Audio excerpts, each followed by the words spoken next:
ஆமாம். திருவாசகம் மாணிக்கவாசகர் திருவடிகள் போற்றி, திருவாசகம் போற்றி. பதிகம் என்னது? புணர்ச்சி 10.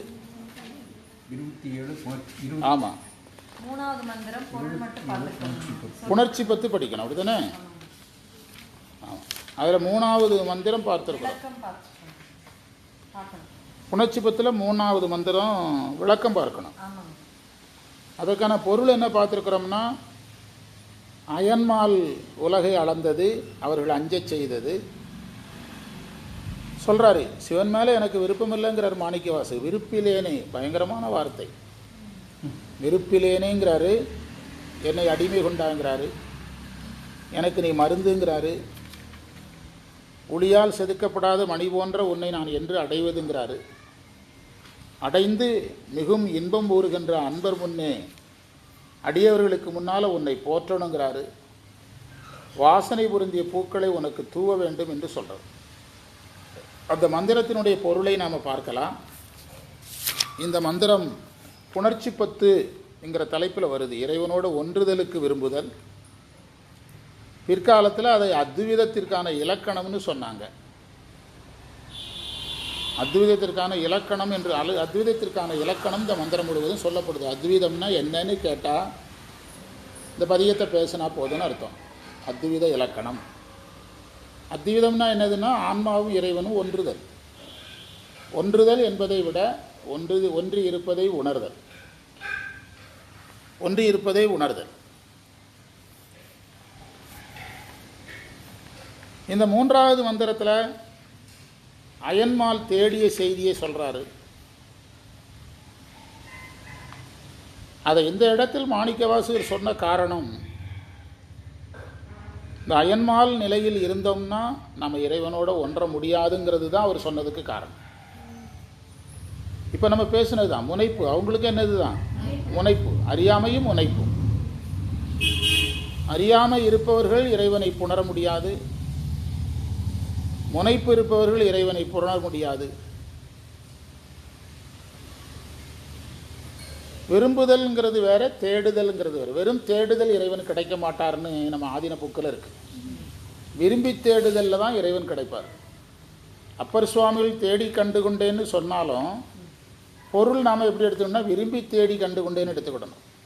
இவங்க 2 பேரும் தேடினாங்க, அப்பரும் தேடினார். வித்தியாசம் என்ன? இவர்கள் தங்களை கடவுளாக நினைத்து கொண்டு தேடினாங்க. அப்பர் அப்படியே தேடினார். அவர் யாரை பார்க்க தேடினார்? அப்பர் தேடியது விரும்பி தேடுதல். இவர்கள் தேடியது அறியாமையிலேயும் முனைப்பில். அறியாமையும் முனைப்பும் இருப்பவர்களில் இறைவனோடு ஒன்ற முடியாதுங்கிறதுக்காக அவங்கள முதல்ல வச்சு சொன்னார்.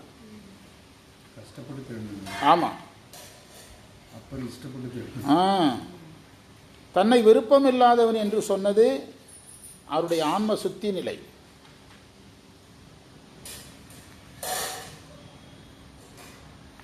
மருந்தே என்று சொன்னது மும்மலத்தை நீக்குகின்ற இறைவனுடைய தன்மை.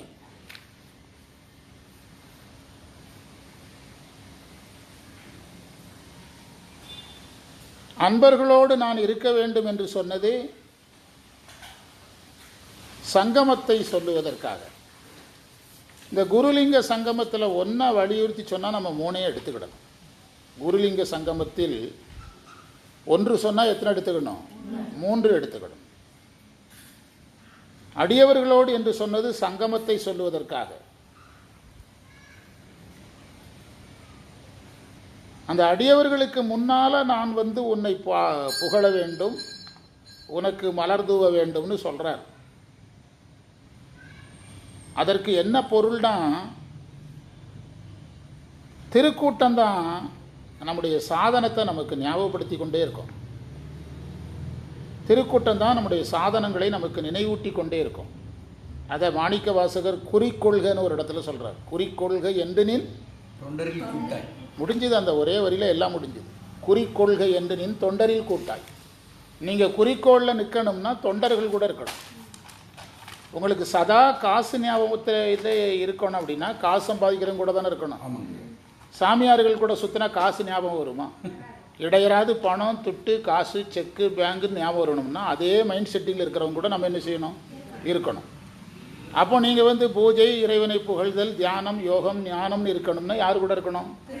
அதுக்கு பேர் தான் தொண்டரில் கூட்ட குறிக்கொள்கை என்று நின் தொண்டரில் கூட்டாயின்னு கேட்டார். குறிக்கொள்கைன்னா குறிக்கோளை கொள்க. அந்த தொண்டர்கள் அவனுடைய சாதனத்தை நினைவூட்டுவாங்கன்னு அர்த்தம். மாணிக்கவாசகர் சொல்ல வந்தது, இவ்வாறு யார் தொண்டரோடு இருக்கிறாரோ, யார் இவ்வாறு பணிவாக பேசுகிறாரோ, யார் இறைவனை மருந்தாக உணர்கிறாரோ, யார் இறைவனை மாணிக்கமாக உணர்கிறாரோ, யார் இறைவனுக்கு மலர் தூறுகிறாரோ, அவர் இறைவனுடைய அத்வைதத்தை உணரலாம்னு அர்த்தம். வேறு அத்வைதத்தை உணர்வதற்கு இதுதான் வழின்னு அர்த்தம். இந்த நிலையில் இருந்தால் தான் நீங்கள் எதை உணர முடியும்? அத்வைதத்தை உணர முடியும். அயன்மால் மாதிரி இருந்தால் என்ன செய்ய முடியாது? உணர முடியாது. அத்வைதத்தை உணர்ந்தால் எதுக்கு வெளியே தேடுறாங்க? அத்வைதத்தை உணர்ந்திருந்தால் எங்கே தேடி இருக்கலாம்? அதில் நீங்கள் மாணிக்கவாசகர் இடத்துல அப்பறை வைங்க, மாணிக்கவாசகர் இடத்துல அப்பறை வைங்க, அயன்மால் இடத்துல வாங்க. சிவா மது பார்த்து ரொம்ப நாளாகி போச்சு, பரவாயில்ல. மாணிக்கவாசகர் இடத்துல அப்பறை வச்சு பாருங்கள், அயன்மாலை கம்பேர் பண்ணி பாருங்கள், அந்த மந்திரம் புரிஞ்சிடும். அடுத்த மந்திரத்தினுடைய பொருள் எழுதுங்க. அந்த மந்திரம் ரொம்ப சொல்நயம் உடைய மந்திரம் பாங்க. அந்த மந்திரத்தை அடுத்த மந்திரம் ரொம்ப சொல்நயம் உடைய மந்திரம். அல்லி கமல தயனும் மாலும் அல்லாதவரும் அமரர் கோனும் சொல்லி பரவும் நாமத்தானை சொல்லும் பொருளும் இறந்த சுடரை நெல்லி கனியை தேனை பாலை நிறையின் அமுதை அமுதின் சுவையை புள்ளி புணர்வது என்று கொள்ளோ என் பொல்லாமணியை புணர்ந்து. அந்த இல்லுங்கிற எழுத்தை வச்சும் ஐகாரத்தை வச்சும் தமிழில் விளையாடிப்பார். இந்த பதியத்தை ரொம்ப அனுபவிப்பாங்க. முதல்ல நாங்கள் முற்றோதலுக்கு போகும்போதெல்லாம் அந்த பெரியவங்க இந்த மந்திரத்தை ரொம்ப ரசித்து சொல்லுவாங்க. அதை நான் பாடின மாதிரி பாடினா தான் அந்த நயம் தெரியும். சந்தத்தில் பாடி பார்க்கணும். அல்லி கமல தயனும் மாலும் அல்லாதவரும் அமரர் கோனும் சொல்லி பரவும் நாமத்தானை சொல்லும் பொருளும் இறந்த சுடரை நெல்லி கனியை தேனை பாலை நிறையின் அமுதை அமுதின் சுவையை புள்ளி புணர்வது என்று கொள்ளோ என் பொல்லாமணியை புணர்ந்து. சொல்நயமிக்க மந்திரம். மந்திரத்தின் பொருள் எழுதலாம். அழகான தாமரையில் இருக்கின்ற அயனும் ஆளும் இந்திரனும்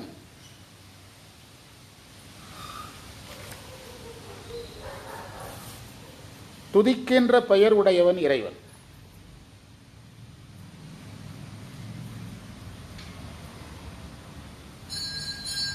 சொல் உலகத்தையும் பொருள் உலகத்தையும் கடந்தவன். பிராக்கெட்டில் மாயை, மாயேயம். மாயேயம்னா மாயையில் வந்த பொருட்கள், அதையெல்லாம் கடந்தவன் அர்த்தம்.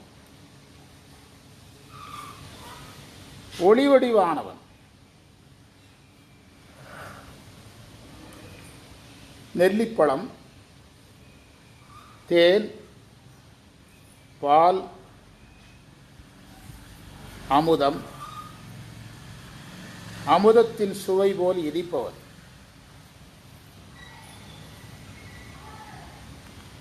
அவன் செதுக்கப்படாத மாணிக்கம், சுயம்பு.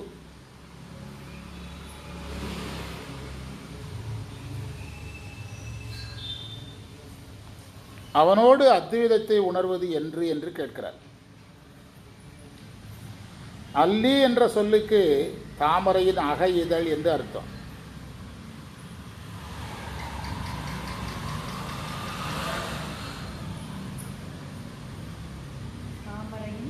அக இதழ் பள்ளிக்கூடத்தில் படிச்சிருப்பீங்களா? அல்லி வட்டம். ஸ்கூலில் தாமரைப்பூ வச்சு பாடம் நடத்துவாங்க, நான் படிச்சிருக்கிறேன். அதனுடைய மையப்பகுதிக்கு அல்லி வட்டம், அகப்பகுதிக்கு அப்படி பேர் வைப்பாங்க. நம்ம இதிலே இருக்குது, 9ஆம் நூற்பாவில் கடைசியில் இருக்குது. அந்த தாமரையினுடைய இதழ்களை, மகரந்தத்தை எப்படி பார்க்கணும், சதாசிவன் எங்கே இருக்கிறாரு, 9ஆம் நூற்பாவில் கடைசி அதிகரணத்தில் இந்த செய்தியில் தாமரைப்பூவை வச்சே ஒரு பாடம் இருக்குது. அக இதழ் சொல்லும் பொருளும் மாயையின் காரியம் என்பதனால் அதை கடந்த என்றார்.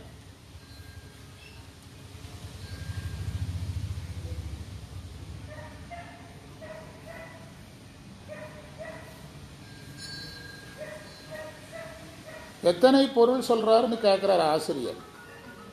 நெல்லிக்கனி 1, தேன் 2, பால் 3, அமுதம் 4, அமுதத்தின் சுவை 5 ஆச்சா?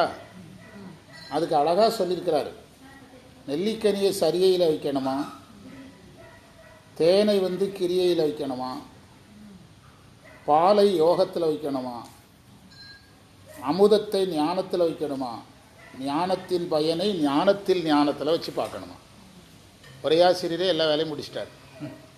எவ்வளோ அழகாக இருக்குது பாருங்கள். சும்மா பாடியிருப்போம் இவ்வளோ நாளும். அந்த வரியிலேயே சைவ சமயத்தின் எது முடிஞ்சு போச்சு? சாதனங்கள் முடிஞ்சு போச்சு. சரியை கிரியை யோகம் ஞானம், ஞானத்தில் ஞானம் எல்லாம் முடிச்சிட்டார். நெல்லிக்கனி சரியை ஏன் அப்படி சொன்னார்னா, நெல்லிக்கனித்தில் கொஞ்சம் துவர்ப்பு இருக்கும். தேன் உயர்ந்தது தான், ஆனால் எச்சில். தேன் என்னது? எச்சில். அதனால் அதுக்கு ஒரு ரேங்க் போடுறதுல நிறைய முறை வச்சுருக்காங்க. அதை கிரியில் வச்சாங்க. அதுவே பால் உயர்ந்து தான், ஆனாலும் அது ரத்தம் தான் எதாகுது? பாலாகுது. அதை ஒரு இடத்துல வச்சாங்க. பாலை அருளாக பார்க்கறதுனால அந்த இடத்துல வச்சு பார்க்கலாம். அமுதம் இருந்ததுனால தேன் பின்னால் போயிட்டு, நமக்கு தேன் பேரின்ப குறியீடாக இருந்தாலும் அமுதம் இருந்ததுனால எது பின்னால் போயிட்டு? தேன் பின்னால் போயிட்டு. அமுதத்தை ஞானத்தில் வைக்கணும். அமுதத்தின் சுவையை எதில் வைக்கணும்? ஞானத்தின் ஞானத்தின் ஞானத்தில் ஞானம் என்று சொல்லக்கூடிய ஞான பயனில் வச்சு பார்க்கணுங்கிறார்.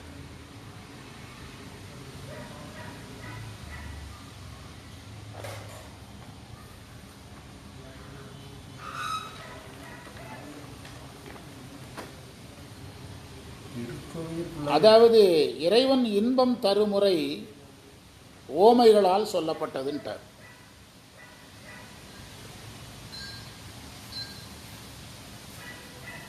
மந்திரம் 3 அயன்மால் தேடியது சொன்னார். மந்திரம் 4 அயன்மால் வழிபட்டதை சொல்றார்.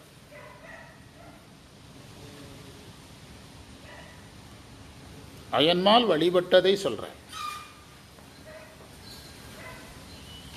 அதாவது அவர்களிடத்திலேயே என்ன நிகழ்கிறது? ஒரு பக்குவம் வர்றதை காட்டுறாரு. அவர்களிடத்திலேயே ஒரு பக்குவம் வர்றதை காட்டுறாரு. சொல்ல வந்த செய்தி, பக்குவம் வராதவரை இறைவனை நம்ம இறைவனுடைய அத்வைத புணர்ச்சியை கண்டறிய முடியாதுன்னு அர்த்தம். இப்போ நீங்கள் சேக்கிழார் சொல்கிற இடத்துக்கு போங்க. அயன்மாலுக்கு அவர் என்ன விளக்கம் சொல்கிறாரு? அதாவது இந்த தேடும்போது கிடைக்கல, தேடுறதை விட்டுட்டு வழிபட்ட உடனே அவர்களுக்கு காட்சி கொடுத்தாருன்னு வருது. அது அப்படியே இதில் வருது பாருங்கள். தேடுனது எதில் வைக்கிறாரு? 3ல் வைக்கிறாரு. 4ல் அவங்க யாராக மாறுறாங்க? இது அப்படியே இருக்குது. சேக்கிழாருடைய தோருடைய செவியனுக்கு விளக்கம் சொல்லும்போது இவங்க தேடுனதையும் அவர் சொல்கிறாரு, அவங்க வழிபட்டதையும் சொல்கிறார். இது இந்த மாணிக்க வாசலேருந்து அதில் அடாப்ட் பண்ண சூப்பராக இருக்கு சொல்கிறார். ஆனால் தேட தொடங்கினாதான் அதற்கு பிறகுதான் அந்த அத்வைதத்தை உணர முடியும்னு அர்த்தம். பிறகு இறைவன் மாயையை கடந்தவன் என்று சொன்னதுக்கு காரணம், இந்த அத்வைத கலப்பை உணர்தலே எதை கடறதுக்கு தான்? மாயையை கடறுவதற்கு தான். மாயையை கடறுவதற்கு தான். இறைவன் மாயையை கடந்தவன் என்று சொன்னது சாதகனும் எதை கடக்கணும்? அதுக்காக. சாதகனும் மாயையை கடக்கணும் என்று சொல்லுவதற்காக.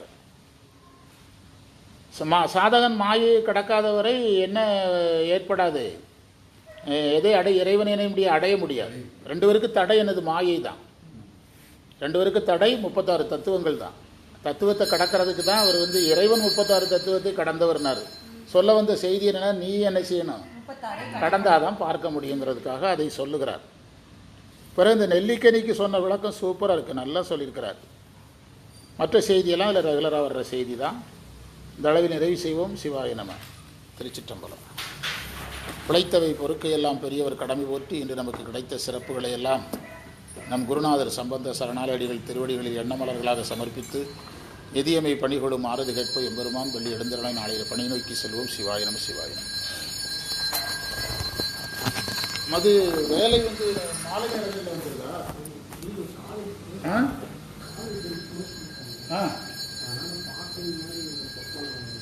போக